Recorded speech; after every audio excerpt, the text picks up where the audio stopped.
20 ya? Ya, Yang jadi mau baca? Boleh, cuman kalau agak ada beda sedikit nggak apa-apa ya. Apa? nggak apa-apa.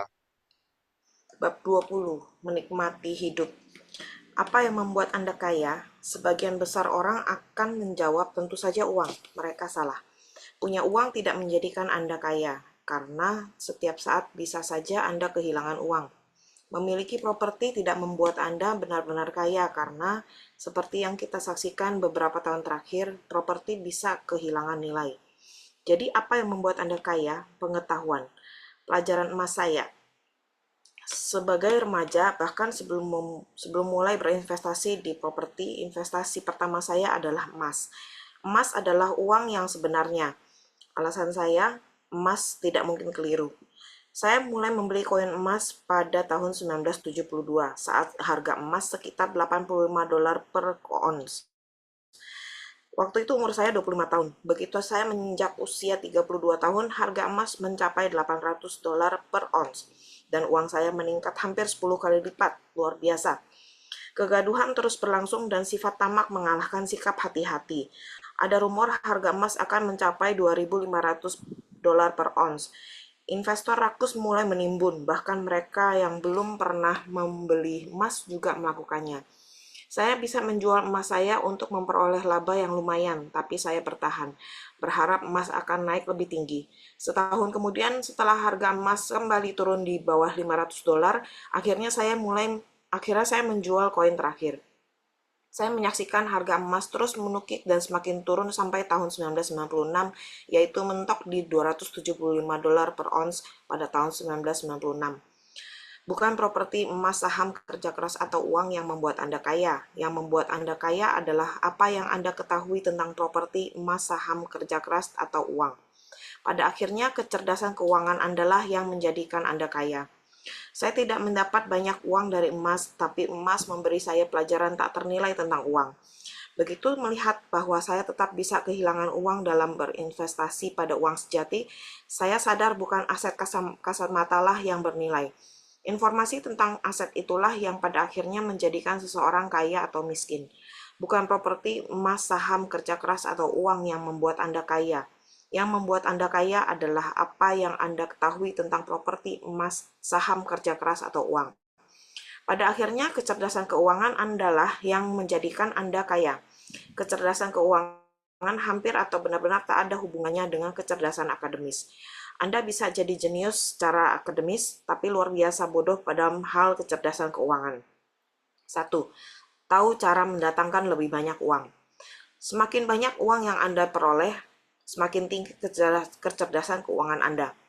Orang dengan penghasilan $1 juta per tahun memiliki IQ keuangan lebih tinggi dibandingkan orang dengan penghasilan $30.000 per tahun. 2. Tahu cara melindungi uang Anda. Dunia siap merampas uang Anda dan bukan hanya Bernie Madoff. Salah satu pemangsa uang terganas adalah pemerintah Anda yang mengambil uang Anda secara sah. Ambil contoh dua orang dengan penghasilan tahunan masing-masing $1 juta. Jika pajak yang orang pertama bayarkan adalah 20%, sedangkan orang kedua membayar pajak 35%, kecerdasan keuangan orang pertama lebih tinggi. 3. Tahu cara menganggarkan uang Anda. Banyak orang gagal menyisihkan sebagian penghasilan semata karena cara orang-orang ini menyusun anggaran lebih mirip cara yang digunakan orang miskin daripada cara orang kaya. Menganggarkan uang juga membutuhkan kecerdasan keuangan.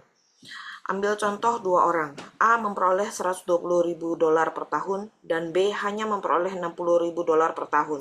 Siapa memiliki kecerdasan keuangan lebih tinggi? A. Belum tentu. Misalkan A menghabiskan $120.000 per tahun sehingga pada akhir tahun dia berada di kotak 1. B yang hanya memperoleh $60.000 per tahun menyusun anggaran secara cermat dan sekarang mampu hidup nyaman dengan penghasilan $50.000 juga menginvestasikan $10.000 sisanya. Siapa yang lebih kaya? Jika kemampuan Anda dalam mengelola uang sangat buruk, uang sebanyak apapun tidak bisa menolong Anda. Jika mampu menyusun anggaran dengan bijak dan tahu tentang kuadran B dan I, Anda berada di jalur yang benar menuju kekayaan pribadi yang luar biasa dan yang lebih penting, kebebasan. Mampu hidup nyaman dan tetap berinvestasi seberapa kecil atau seberapa besar pun penghasilan Anda membutuhkan tingkat kecerdasan keuangan yang tinggi. Surplus adalah suatu yang Anda harus anggarkan secara proaktif. 4. Tahu cara mengungkit uang Anda. Setelah anggaran Anda mengalami surplus, tantangan keuangan selanjutnya adalah mengungkit surplus itu. Imbal investasi adalah salah satu ukuran kecerdasan keuangan lainnya. Kecerdasan keuangan orang yang mampu memperoleh laba 50% atas uangnya lebih tinggi dibandingkan orang yang hanya mampu meraih 5%. Kecerdasan keuangan orang yang mampu memperoleh laba bebas pajak sebesar 50% atas uangnya jauh lebih tinggi dibanding orang yang hanya memperoleh laba 5% lalu membayar pajak 35% atas laba yang 5% itu. Sebagian besar orang menyimpan surplus keuangan mereka, jika ada, dengan menaruhnya di bank atau membenamkannya ke portofolio reksadana dengan harapan strategi itu akan mengungkit uang mereka.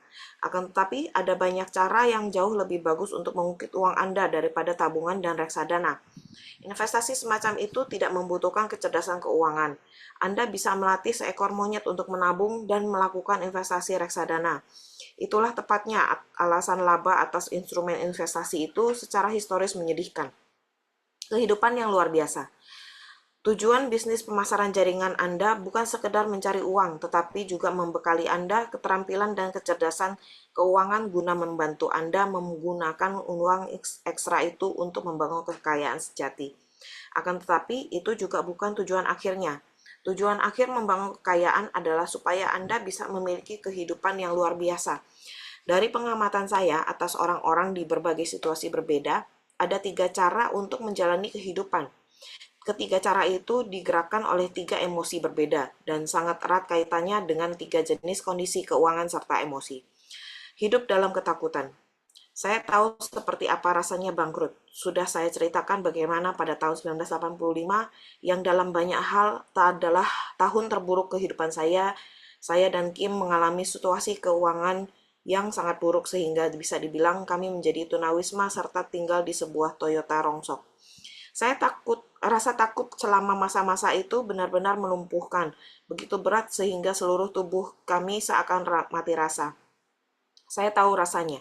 Seperti itulah yang saya rasakan sebagai seorang anak yang tumbuh di keluarga yang hampir sepanjang waktu tidak memiliki uang.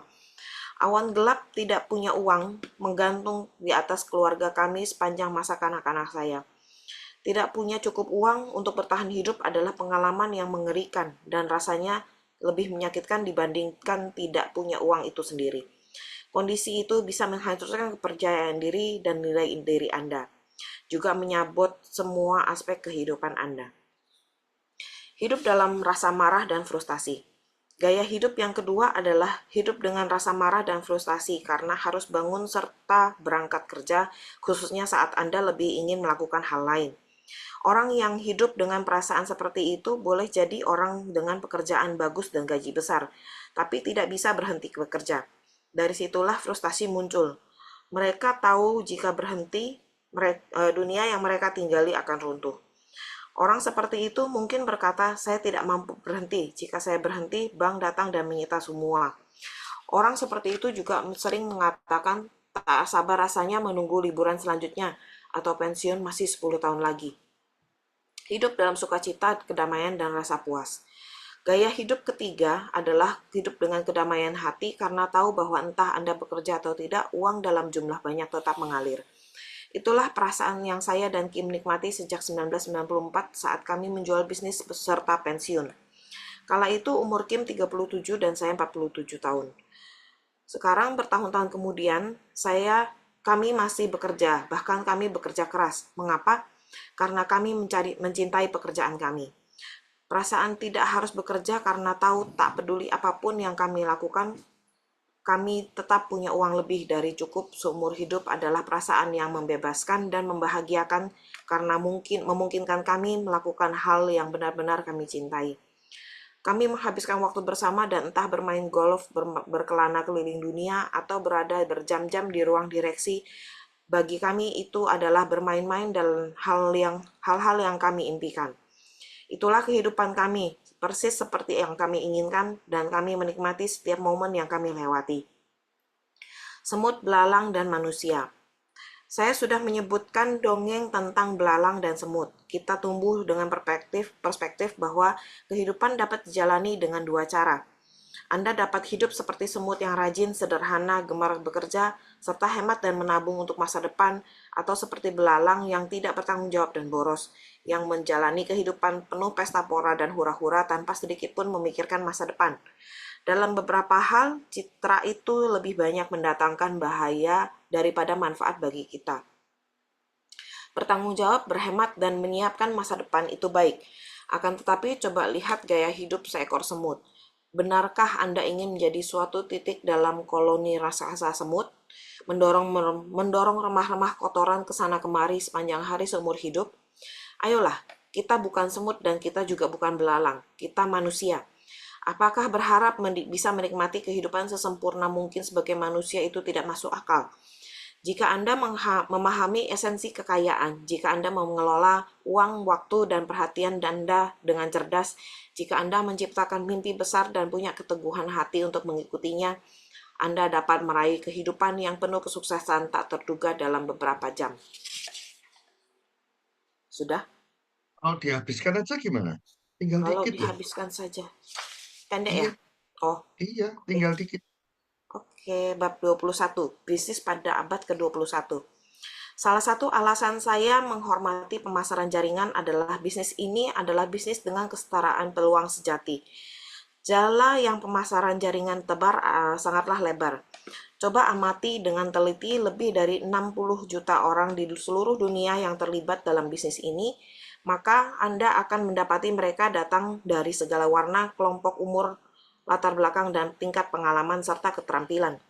Inilah bisnis masa depan itu. Pada abad ke-21, kita baru benar-benar sadar bahwa kekayaan seperti yang saya sampaikan sebelumnya bukanlah permainan menang kalah.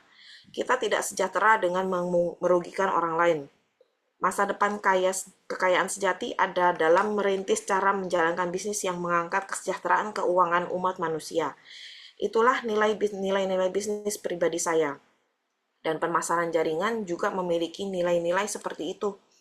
Menjadi pendukung nilai-nilai itu bukan hanya terasa nikmat, tetapi juga bisnis yang hebat. Membangun kekayaan secara demokratis. Salah satu alasan utama saya mengerahkan begitu banyak energi untuk mendukung dan mempromosikan industri pemasaran jaringan adalah ini. Sistemnya lebih adil dibandingkan sistem perolehan kekayaan yang pernah ada sebelumnya. Sistem pemasaran jaringan disiapkan untuk memungkinkan siapapun memperoleh kekayaan. Sistem ini sangat terbuka bagi siapapun yang mempunyai dorongan, keteguhan hati, dan keuletan. Sistem ini tidak terlalu peduli Anda lulusan mana atau bahkan Anda pernah kuliah ataupun tidak. Sistem ini tidak peduli berapa penghasilan Anda sekarang dan dari ras apa atau jenis kelamin Anda. Seberapa cantik Anda, siapa orang tua Anda, dan seberapa populer Anda. Sebagian besar perusahaan pemasaran jaringan hanya peduli dengan seberapa besar Anda mau belajar, berubah, dan tumbuh, serta apakah Anda punya nyali menghadapi pasang surut keadaan selama belajar menjadi pemilik bisnis. Pemasaran jaringan bukan sekedar ide bagus. Dalam banyak hal, itulah model bisnis masa depan. Mengapa? Karena dunia akhirnya mulai sadar bahwa abad industri telah usai. Untuk dunia yang semakin tidak terjamin, pemasaran jaringan muncul sebagai mesin baru pencapaian dan jaminan individu. Pemasaran jaringan memberi jutaan orang di seluruh dunia peluang untuk mengendalikan kehidupan serta masa depan keuangan mereka. Itulah sebabnya, meski para pemikir dunia lama tetap belum melihatnya, industri pemasaran jaringan akan terus tumbuh. Dalam beberapa tahun ke depan, saya menduga akan ada ledakan prevalensi, penetrasi, visibilitas, dan pendewasaan perusahaan pemasaran jaringan terkemuka. Sebelumnya, saya menulis tentang bagaimana Thomas Edison menjadi kaya, bukan dengan menciptakan bohlam yang lebih baik, tetapi dengan menciptakan jaringan yang mendukung bohlam itu.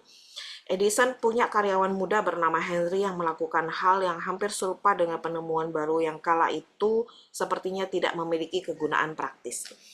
Dari sifat dan rancangannya, pemasaran jaringan adalah sistem untuk menghasilkan kekayaan yang sangat adil, demokratis, dan secara sosial bertanggung jawab. Seperti Edison dengan bolamnya, Henry Muda juga bukan penemu mobil, tetapi melakukan sesuatu yang radikal dan mengubah nasib penemuan itu selamanya, bersama nasib jutaan orang lainnya. Pada pergantian abad, mobil dianggap sebagai barang antik, mainan orang kaya.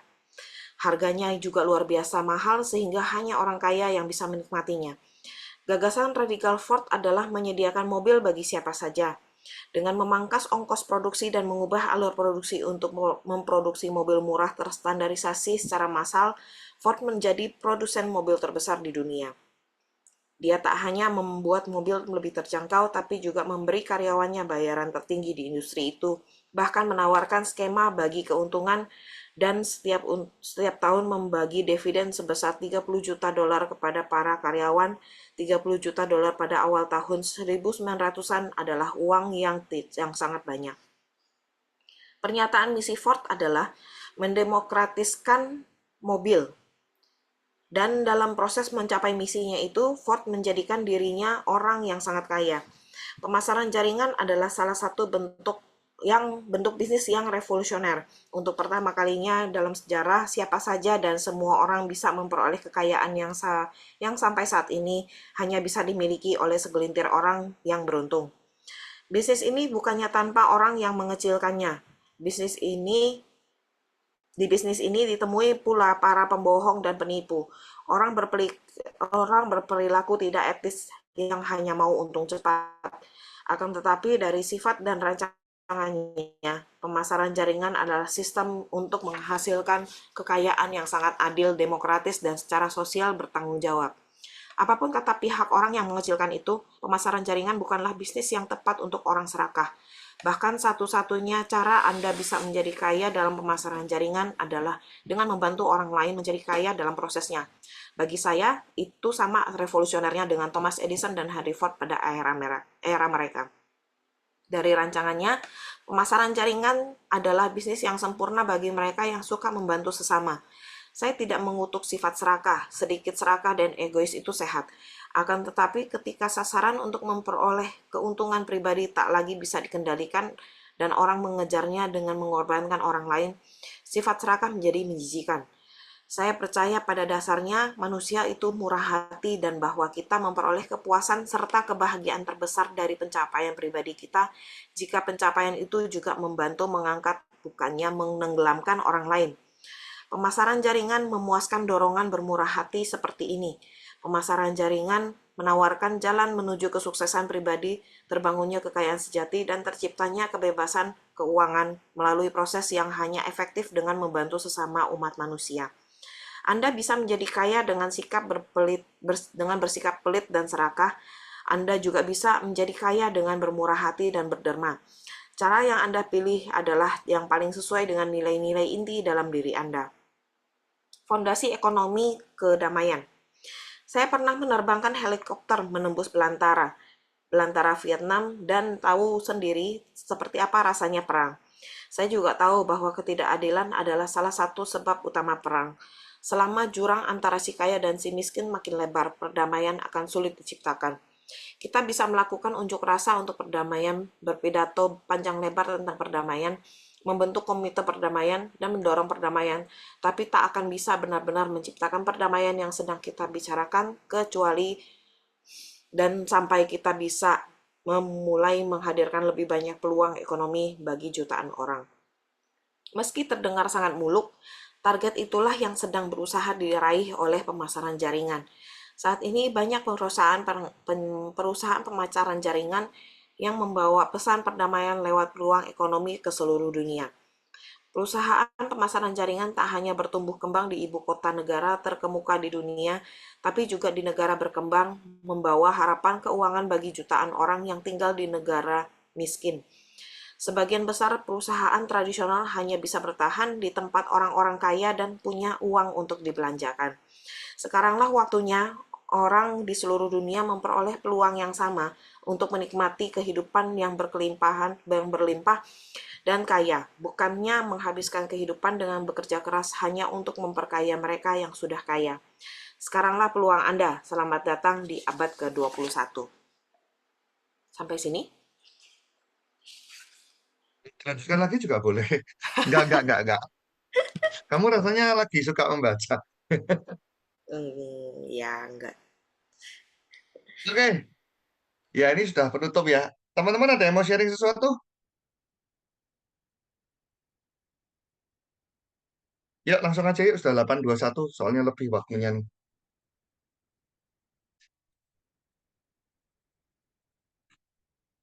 Ayo. Langsung aja sudah. Bu Sari mau cerita? Atau Pak Ronald? Bu Angelin? Bu Nanti? Pak Henry? Gitu. Atau siapa Kalau nih? Sari sih, kalau Sari sih dapatnya lebih ke investasi itu ya sebenarnya leher ke atas, bukan bukan emasnya, bukan propertinya, tapi ilmu akan emas, ilmu akan properti gitu ya.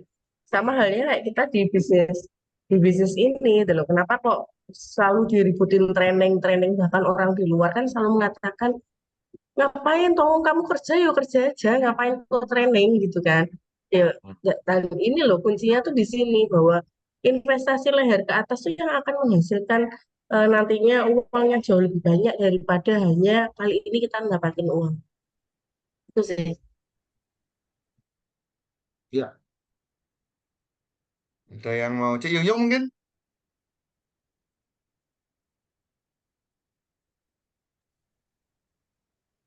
Ya yo,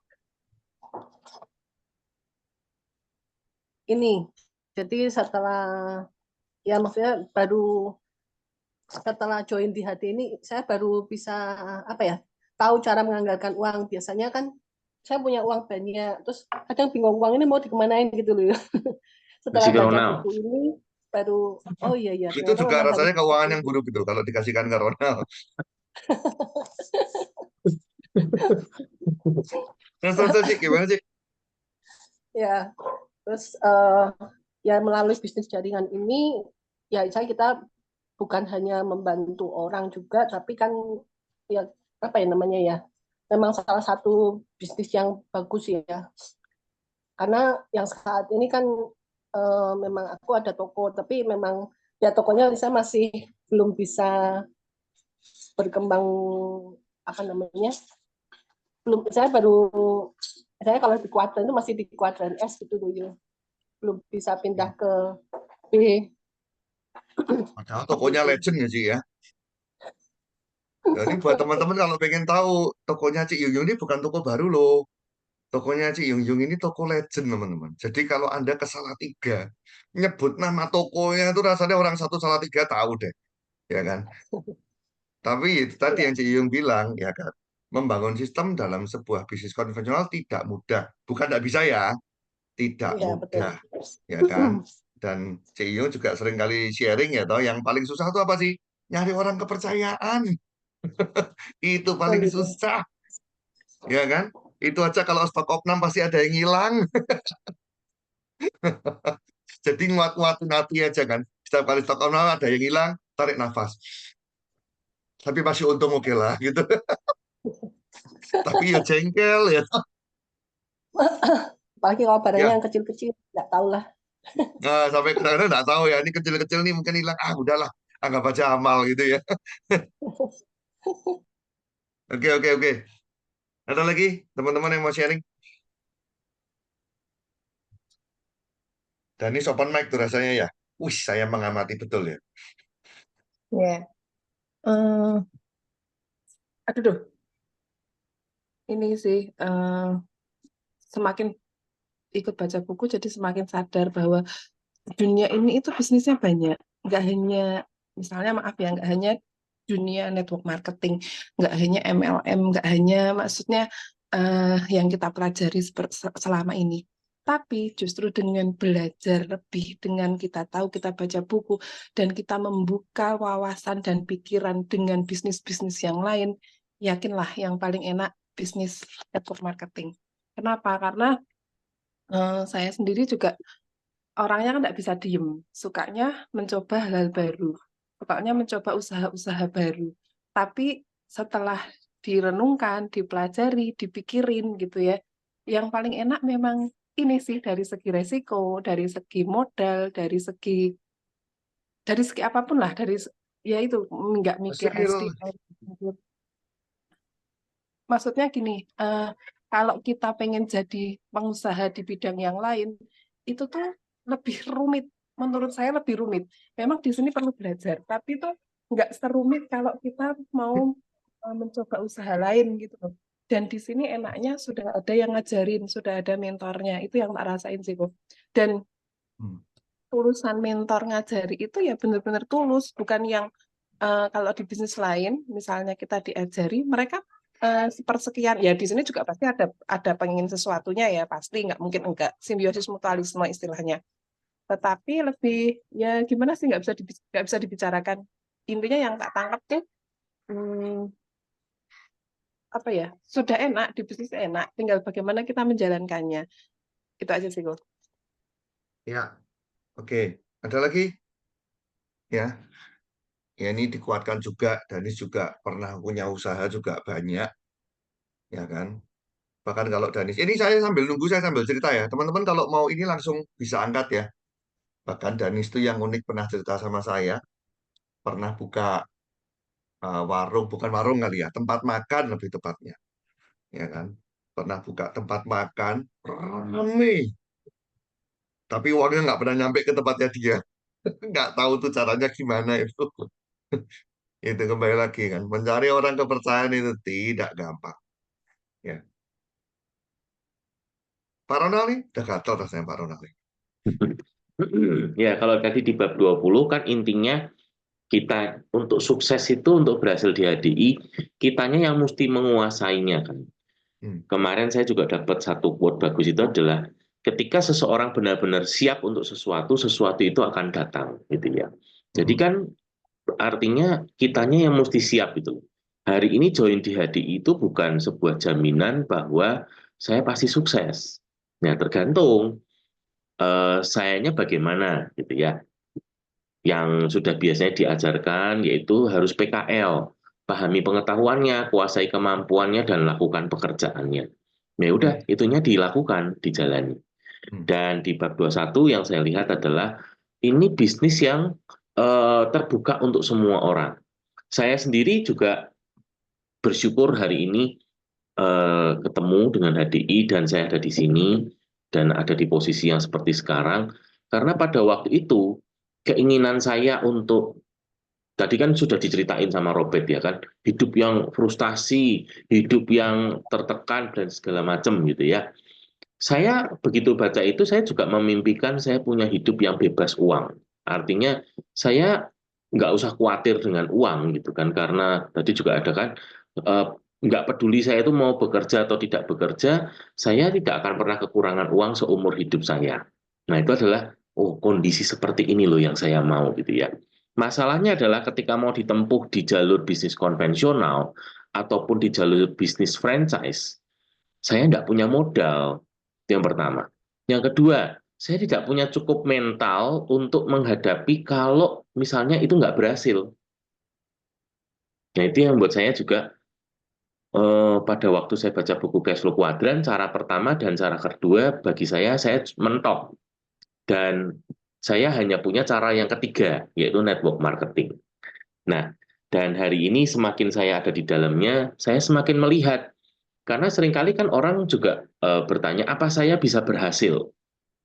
Mungkin karena pertimbangan usia, pertimbangan latar belakang pendidikan, pertimbangan latar belakang pekerjaan, pertimbangan kondisi ekonomi, atau mungkin yang mengatakan gini, saya tapi nggak punya teman. Dengan kata lain, kalau di bisnis tuh, aku nggak punya koneksi. Ya. Terus apalagi, saya sudah terlalu tua, saya terlalu muda, tapi fisik saya nggak sempurna, gitu ya. Saya nggak cantik, saya nggak ganteng. Apa saya bisa sukses? Nah, hari ini di HDI, terutama kalau teman-teman yang kemarin datang ke Evolve gitu ya, itu kan dari seluruh jaringan dari berbagai tempat di Indonesia kumpul. Jadi kita bisa ngelihat kemarin, mulai dari yang paling muda, ya kan, dari Surabaya contoh ada Paulus yang masih umur 20-an. Sampai yang paling tua dari Medan ada Dokter Felix yang saat ini umurnya 84. Ayo, hari ini di sini ada yang umurnya sudah 80-an. Belum ada ya. Bu Vero itu 66 ya kan. Jadi kalau Dokter Felix saja yang 84 aja bisa sampai ke level crown ya kan. Berarti kita semua bisa. Apalagi yang memulai dari bawah. Nah, banyak di antara kita bahkan di ruangan ini saat ini ya kan yang start HDI-nya dulu dari bawah. Angelin dari naik angkutan gitu ya. Sepeda motor aja nggak punya. Terus apalagi latar belakang pendidikan, ya kan yang paling fenomenal ada Pak Hernandes dari Kediri ya, Hen, ya. Yang cuma lulusan SD aja nggak lulus, SD-nya aja SD-nya nggak. lulus Pak Ronald, cuman ijazahnya hilang. Ah ya, Ya, berarti itu kan nggak bisa dibuktikan, nggak ada nggak ijazahnya. bisa. Itu yang saya sering godain Pak Heri. Ah, bohong lu, nggak ada ijazahnya, saya bilang gitu. Nah, jadi sebetulnya ini bisnis yang terbuka peluangnya untuk semua kita, dimanapun kita berada. Juga masalah tempat ya. Saya kan tinggalnya di kota kecil, ya kan. Saya nggak di Jakarta atau saya nggak di Surabaya yang kota besar, yang penduduknya banyak, yang income-nya gede, gitu ya. Saya di kota kecil. Tapi menariknya di bisnis ini, apalagi hari ini HDI ya, dengan infrastrukturnya yang sudah seperti ini, dimanapun kita berada, bisnisnya bisa di mana-mana. Kayak saya di Salatiga. Salatiga tuh kota kecil, penduduknya cuma berapa, UMK aja cuma 2 juta gitu kan. Saya mengarahkan bisnisnya ke kota-kota besar, ke Semarang, ke Jogja, ke Solo, ke Jakarta, Surabaya dan lain sebagainya. Ke tempat di mana penduduknya lebih besar, lebih banyak, keuangannya lebih besar, tapi kan nggak repot, nggak perlu investasi macam-macam. Kalau saya bayangkan ya, kalau saya hari ini punya toko, saya mau buka cabang di Jakarta, itu persiapannya kan panjang banget. Pertama masalah modal aja, saya harus siapkan berapa miliar. Nggak mungkin cuma juta atau ratusan juta. Sewa ruko di Jakarta aja udah berapa? Belum pegawainya, belum infrastrukturnya. Wah, itu setengah mati. Ya itu kalau sukses, kalau nggak sukses. Gitu. Jadi hari ini yang saya lihat ini peluang yang luar biasa ya, apalagi dalam kondisi krisis ekonomi saat ini. Ini peluang. Jadi, nah kuncinya tadi sudah dikatakan juga, kalau saya dan kita semua yang ingin sukses dan kaya di HDI, kuncinya adalah mau membantu orang lain juga untuk sukses. Ya, Ya, dan seperti yang Pak Johan juga seringkali sudah ingatin ya, membantunya ini juga mesti benar gitu ya, bukan membantu seperti yayasan sosial, enggak. Tapi kita perlu ketemu dulu dengan orang yang betul-betul mau untuk berbisnis. Mau belajar, mau bertumbuh, mau berkembang, mau bekerja gitu ya. Nah, baru kita bantu. Jadi bukan yes. seperti orang di pinggir jalan yang siapa yang mau dibantu? Aku punya uang nih mau tak sebar-sebar, bukan ya. Kayak Bu Yung tadi kalau mau nyebar uang boleh, saya mau. Oke, thank you. Ya, jadi ini ya keunggulan dari network marketing. Ya, saya pertajam aja. Jadi apa yang dikatakan Pak Ronald semuanya sudah oke, saya pertajam, ya kan. Jadi enaknya network marketing teman-teman. Contoh, ya kan. Loh, jujur teman-teman. Kita sama-sama tahu, ya kan, bahwa kita punya skincare. Contoh ya, kita punya skincare. Oke. Kita sama-sama tahu bahwa kalau yang jual itu cantik, ya kan, itu pasti tingkat closingnya juga ada plus-plusnya. Maksudnya lebih mudah. Lah terus gimana saya nggak cantik? Nah yang menarik, kita bisa cari downline yang cantik. Ya kan? Saya tidak punya kenalan orang yang menengah ke atas. Nah, carilah orang yang punya kenalan menengah ke atas. Saya tidak bisa jualan. Carilah orang yang pintar jualan. Ya kan? Saya ini nggak punya waktu. Carilah orang yang punya waktu. Ini menariknya network marketing, teman-teman. Itu yang kenapa Robert Kiyosaki bilang bahwa bisnis ini untuk semua orang. Jadi, Anda mulai nangkep nggak, teman-teman? Apa sih yang dimaksudkan Robert Kiyosaki selalu bilang bahwa bisnis ini untuk semua orang? Karena seperti Pak Ronald juga sempat cerita. Anda kalau mau masuk, contoh ya, ya ini maaf ya, eh, ini karena muncul di depan saya buat contoh lagi ya, Cik Yung Yung gitu. Ini kan karena bisnis sudah keluarga, ya kan. Nah, contoh, misalnya bisnis mau buka toko seperti Cik Yung Yung, ya kan. Itu kan yang dalam tanda kutip dikatakan Robert Kiyosaki nggak adil, kenapa? Pertama, Anda punya modal nggak kayak orang tuanya? Ya kan? Pada waktu merintis itu. Terus yang kedua, Anda punya link nggak? Ya kan? Jadi intinya apa? Startnya tuh nggak sama dan kita tuh nggak bisa ngejar. Ya kan? Itu yang selalu Robert Kiyosaki bilang, ini loh yang nggak adil. Loh, lah memangnya kalau dia adil bisa? Loh, bisa kan? Loh, tapi kan startnya beda. Betul, tapi kan Anda nggak dipecat. Anda kan nggak dikeluarin loh. Pada waktu Anda join HD, nggak ngerti apa-apa. Boleh kan join? Kan nggak ada kualifikasinya kan? Nih yang belum bisa jualan nggak boleh join HD, kan nggak ada. Ya kan? Apalagi hari ini free. Ya kan? Dulu aja saya join 65.000. Ya kan? Hari ini join free loh. Sebetulnya dulu pun ada syarat. Minimal punya uang 65.000 ya kan? Hari ini join free loh. Jadi betul-betul bisnis ini untuk semua orang. Ya kan?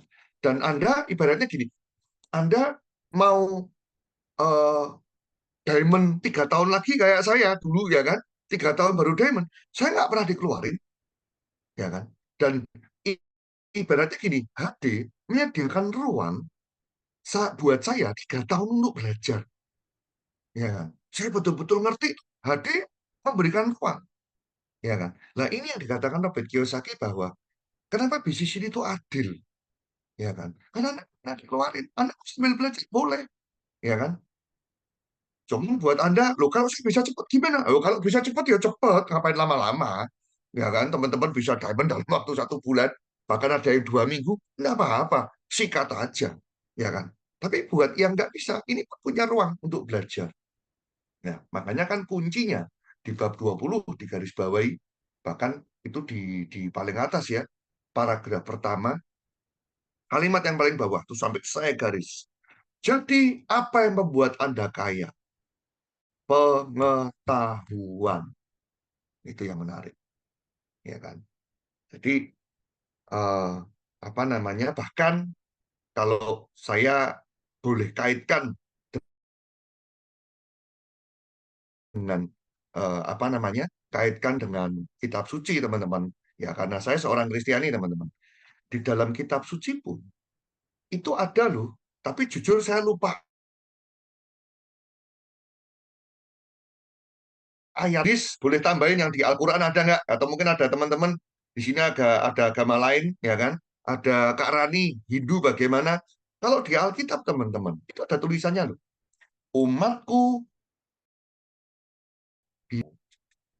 hebat kan? Tinggal cari ayatnya, saya nggak hafal tuh ayatnya di mana. Tapi itu ada, ya. Jadi kalau terus Anda nanya, saya kok malas belajar? Waduh, wes, gak amanah belas itu ya, toh. Di dunia enggak, di akhirat juga enggak tuh rasanya, ya kan? Karena Tuhan nyuruh kita belajar. Ya kan? Jadi kalau ada orang bilang saya malas belajar, waduh, itu sudah berat tuh. Ya, kan pengetahuan itu segalanya. Ya, jadi itu menarik hari ini ya. Jadi belajar. Bahkan kalau di dunia yang Robert Kiyosaki ceritakan adalah yang penting lagi kita belajar apa? Kecerdasan keuangan. Ya, orang bisa cerdas IQ-nya, tapi nggak cerdas secara keuangan. Bahkan di halaman 142 itu Anda bisa jenius secara akademis, tapi luar biasa bodoh dalam hal kecerdasan keuangan. Bahkan kebalikannya juga, kecerdasan keuangan, Anda juga bisa cerdas di kecerdasan keuangan, ya kan? Tapi mungkin akademisnya biasa-biasa aja. Itu. Tapi sebetulnya kuncinya apa? Mari kita belajar kecerdasan keuangan. Ini yang nggak diajarkan di sekolah, ya kan? Tapi itu yang paling penting, ya. Lalu saya pengen tambahin lagi, ya, sempat diceritakan ya, sebetulnya bukan problemnya income-nya berapa, ya kan? Tapi bagaimana caranya mengelola itu ya penting, ya kan? Nah, tapi saya kelola juga masih kurang. Nah, kalau itu ditambah memang, ya. Jadi ingat pengelolaan keuangan solusinya dua, ya kan? Ditambah sama dikelola. Jadi nambah terus nggak dikelola juga kacau, ya kan? Tapi pandai mengelola nggak nambah-nambah itu juga kacau. Ya, harus dua itu. Ya. Ya mungkin ending. Saya cuma ingatkan bahwa Ingat, dimanapun kita berada, namanya orang curang itu selalu ada, ya kan? Kalau Robert Kiyosaki nulis, berarti di Amerika juga sama, ya. Jadi kalau mungkin kita tuh kecewa dengan upline, downline, crossline, jangan berhenti teman-teman. Kenapa? Rugi, ya kan? Kan bisnis ini bisnis kita sendiri dan sistemnya kan bagus, yang sus, ya kan? Nah, terus kalau kita apa namanya? Kadang kita dicurangi gimana? Ah, itu nanti teman-teman tuh baca buku tadi malam ya kan. Pola pikir berkelimpahan. Nggak usah takut habis, apalagi kita di Indonesia. Kalau masalah dicurangi, teman-teman, saya dicurangi itu udah berkali-kali. Andai kata dari dulu saya dicurangi berhenti, saya nggak bisa menikmati hidup saya kayak gini, teman-teman. Ya, jadi itu nanti pembelajaran nanti. Tapi intinya saya cuma pengen ngomong bahwa ternyata ada kok orang-orang yang curang di Amerika juga ada. Jadi kalau kita berharap kita jalankan network marketing nggak ada yang curang, ya nggak ada, ya kan? Tapi minimal perusahaan itu fair, ya kan? Jadi yang curang ya akan ditindak, itu aja, selesai. Ya, jadi hari ini bukan hari ini ya, 2 buku terakhir kita sudah belajar pengetahuan, ya pengetahuan tentang bisnis, ya. Ini rasanya habis ini cerita ke orang-orang tentang luar biasa network marketing punya bahan cerita kan ya. 2 buku loh, lumayan loh ini 2 buku ini, ya. Ada banyak hal kalau Anda ngikutin benar-benar tuh banyak cerita sebetulnya yang bisa kita pakai, ya. Besok Selasa kita udah mulai ganti buku. Nah, besok Selasa kita akan berganti ke pola pikir cara kerja, itu yang menarik, ya. Mungkin teman-teman ada yang mau nambahkan dulu? Tidak ada? Ya, hari Senin morning briefing, jangan lupa. Lalu hari Selasanya nanti kita mulai dengan buku baru, ya, Who Move My Cheese, ya. Eh, Teman-teman yang belum punya di sini siapa? Kasih jempol supaya upline-nya ngelihat langsung bisa dikirim bukunya. Oke, wah upline-nya saya ternyata. Oke, habis ini saya kirim. Eh, loh, sebentar. Cik Kim memangnya nggak ada di Diamond Above? Cik Kim, Masih di mikrofon mute, Cik Cik. Kim. Oh iya, gimana? Cik Kim ada di Diamond Above kan? Nggak, Loh, oh, Cik Kim tuh nggak ada di Diamond Above. nggak ada. Oke, saya tambahkan. Mohon maaf Cik Kim. Ya, ya, saya tambahkan. Oke, Neti. Ya, Neti. Ya, nanti saya ini. Ya, saya kirim. Ya, yang di Diamond Above. Sama ini aja. Di apa Professional Networker Club. Di sharing aja sekalian bukunya. Ya, Oke, itu adalah bahan kita untuk hari Selasa. ya, Oke. ya.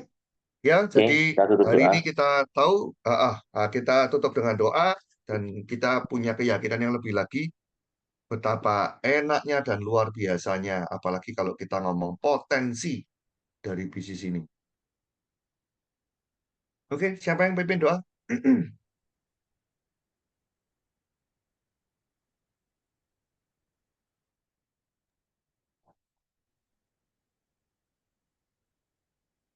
Saya doa ya. Ya, Cik Kim, silakan. Ya, Ya. Menurut keyakinan saya, terima kasih Tuhan buat pagi ini telah mengumpulkan kami semua ke komunitas baca buku ini Tuhan. Biarlah Engkau selalu memberikan yang terbaik Tuhan. Engkau memberikan berdampak pada kami semua Tuhan. Engkau memberikan jaringan kami untuk melebar meluas Tuhan, dan Engkau kirimkan para rekan kerja aktif dan juga mentor-mentor kami yang selalu memberikan pengetahuan maupun semuanya yang terbaik buat kami Tuhan, untuk kami selalu menjadi yang terbaik Tuhan. Engkau memberi kekuatan, kesehatan, juga damai sejahtera. Biarlah untuk kedepannya kami dapat melakukan bisnis ini Tuhan, untuk memberi berkat bagi banyak orang juga Tuhan. biarlah nama-Mu saja yang ditinggikan. Untuk selanjutnya Tuhan, kuserahkan pada hari ini Tuhan, pekerjaan kami Tuhan, ke dalam tangan-Mu, di dalam nama anak-Mu yang tunggal Tuhan Yesus, kami sudah berdoa dan mengucap syukur. Amin.